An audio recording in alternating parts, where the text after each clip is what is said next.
Israel's media is learning all the wrong lessons about the simultaneous assaults along 4 international borders that was part of Nakba Day demonstrations yesterday. Thousands of Palestinians, Druze, and their supporters rallied at sites in Syria, Gaza, Jordan, the West Bank, and Lebanon. They protested Israel's continuing occupation, its refusal to recognize a Palestinian state, and they affirmed the right of return of Nakba refugees to their homeland.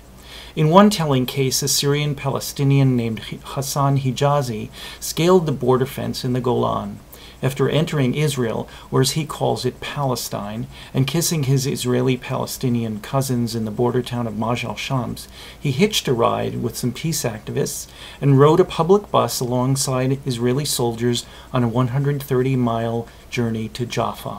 There he hoped to find his grandfather's childhood home. Instead, he met an Israeli reporter who, after getting the story, promptly turned Hijazi in to the police. Talk about keeping faith with a source. As is typical of a state whose citizens see themselves as isolated and maligned by the rest of the world, the Israeli media saw Hijazi not as an idealistic young person seeking to realize a childhood dream, but as an infiltrator, an alien who didn't belong, when in truth his ancestors were driven out of the country in 1948. That is the tragedy of latter-day Israel, that it has deliberately detached itself from history, both the good and the bad. As long as it refuses to concede in the injustice of the Nakba, Israel can never be the normal nation its citizens yearn to be. Israeli officials are attempting to deflect criticism of their bloody onslaught against these protesters, in which nearly 20 were killed, by claiming the protests were organized by all the usual boogeymen in Iran, Syria, or Hezbollah.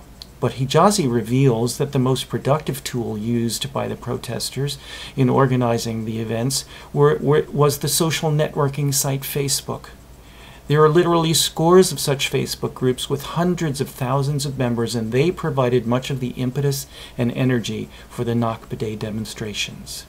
As Facebook revolutions proved in Egypt, Tunisia, and now Israel, there is nothing as powerful as an idea whose time has come. If you don't have a powerful idea that resonates with many, then no amount of manipulation will create the type of rallies that happened throughout Israel yesterday.